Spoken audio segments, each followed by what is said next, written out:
मौलाना room रहमतुल्लाह अलैह फरमाइनि था त सॼी ज़िंदगी ऐं काइनात में तलब ऐं मिलण जो क़ानून जारी आहे।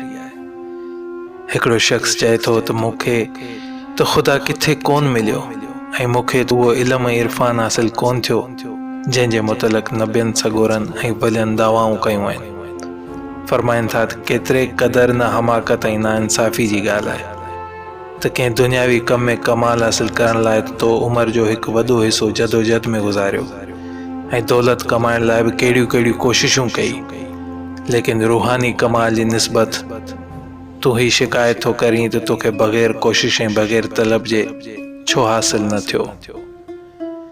जेकॾहिं तोखे पाणी जी ज़रूरत आहे त तूं पाणी थो घुरीं, वेझो न मिले त ॻोल्हींदो के चश्मे या खूह ते पहुचींदो।